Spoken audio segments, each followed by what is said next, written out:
Drive on any highway, anywhere in this country, and you take your life in your hands. Look at that, tailgating. And that, improper lane changing. Even if you drive carefully, it may not be enough to save you. I knew that people died. That was hard. It was much harder trying to tell the children. Stephen McBrien knows what it's like. It's about 6 o'clock in the morning. And your wife was coming from behind us? She's coming from up... McBrien's tragedy occurred here on the George Washington Memorial Parkway in Virginia, outside Washington, D.C. Nancy McBrien, wife, mother of 3 young children, Navy reservist, going to work. Nancy would have been going south, headed this way. The other 2 cars coming the other way. One cut across in front of the other. Police said 2 young men were racing down the parkway, dueling with each other, which resulted in a horrible multiple-car collision. One of the racers was killed, along with 2 innocent motorists, including Nancy McBrien. It's just dumb. A minimum of 3 or 4 families' lives have been just completely destroyed by dumb. Dumb driving is all around us. Here on an interstate near Washington, D.C., we're driving at the speed limit of 55 miles an hour. But is anyone else? Take a look at what we found. Often, as you see, literally everyone was passing us, some at extremely high speeds. Under police supervision, we accelerated to 75. And look there, that car must be doing 90. At 55, motorists would close in behind us and almost run up our tailpipe before whipping around. Others would show their irritation by flashing their lights, and when they finally whizzed past, by blowing their horns. And worse.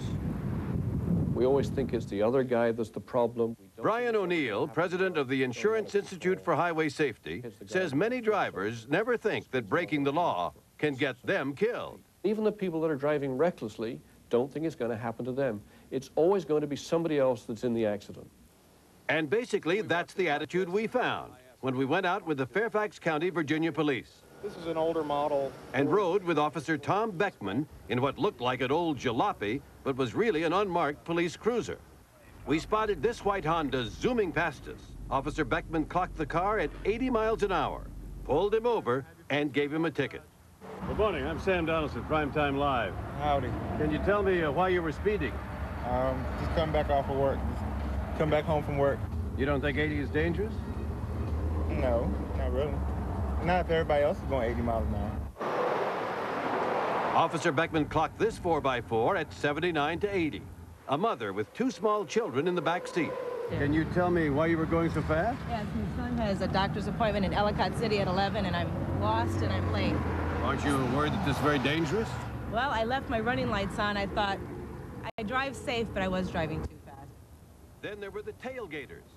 Notice the blue car coming right up to the rear bumper of the car in front of him. Officer Beckman certainly noticed and gave him a ticket for following too closely.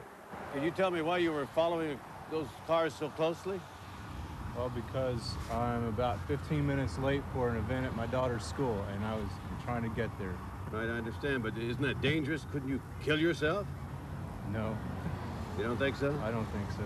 I've never had an accident yet.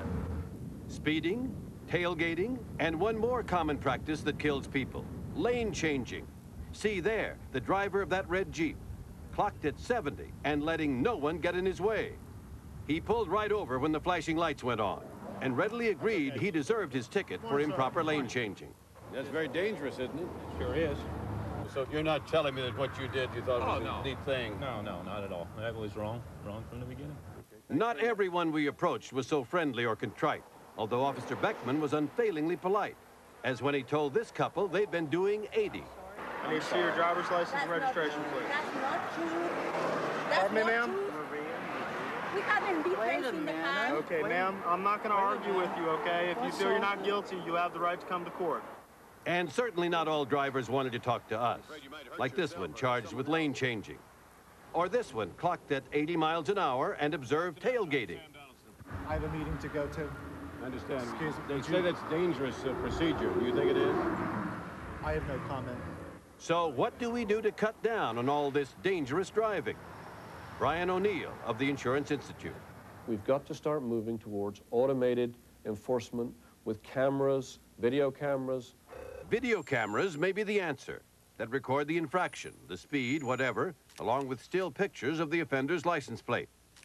Sometimes cameras catch dramatic examples of dangerous driving. Watch this Mercedes ricochet off the rail and flip over twice while flying down an icy Autobahn in Germany at 155 miles an hour, ending up in a smashed heap. Miraculously, this driver survived. But many people don't. 3 teenagers were killed in Damascus, Maryland last year when the car in which they were riding smashed into a pickup truck at high speed. The driver of this car, who had numerous past driving infractions, killed 3 pedestrians, a mother and her 2 children, in New York City. Dangerous driving kills approximately 40,000 people, and traffic accidents injure another 3 million in the United States every year. The only way we change driving behavior is to make people think they're going to get a traffic ticket, make them think they're going to be caught by the police. That's where the cameras come in. There aren't enough police officers to catch everyone. We visited Bergen County, New Jersey, where in the town of Hasbrook Heights, 2 roads fork with a striped safety island between them. A big sign tells you that you have to go left if you're in the left lane. But just look at these cars zoom across the safety island, past the line of traffic, waiting to go straight, right into the arms of the police, showing little remorse. What are you telling me? You didn't realize you were breaking the law? Actually, no, because I don't remember that in my my driver's test. How do you feel about getting that ticket, sir? I don't like it, and I would like to talk to the municipal court. I'd like to talk to the mayor of town and say this is a very unfair ticket for somebody like me. I've never gotten a ticket before in my life. This is the first time, so am I going to be on TV? Police officers can catch some offenders, but can't catch them all. And Sergeant Vincent DiRienzo of the Bergen County Police says motorists know it. We're standing right here on the highway. The police cars are right here. It's not that we're hiding in the bushes and jumping out. They see the police cars, they see the officers, they still do it. I guess they're playing the odds. You know, they figure how many people can they pull over. Playing the odds. Playing with death is what such drivers are doing, as Stephen McBrien, who lost his wife Nancy, and so many others have learned. They cost my 3 kids their mom. They cost me my wife. When we walked and took a look at that place, there's no place to run. There's no place to hide. I mean, this is evil by any way I know how to measure it. If you encounter a dangerous driver, here are some tips. Change lanes, giving the aggressor an opportunity to bypass you. Avoid eye contact with and don't gesture toward aggressive drivers. That may only inflame them, not solve the problem. Do not drive home if someone is trying to pick a fight on the highway. Instead, leave the road and drive to a public place.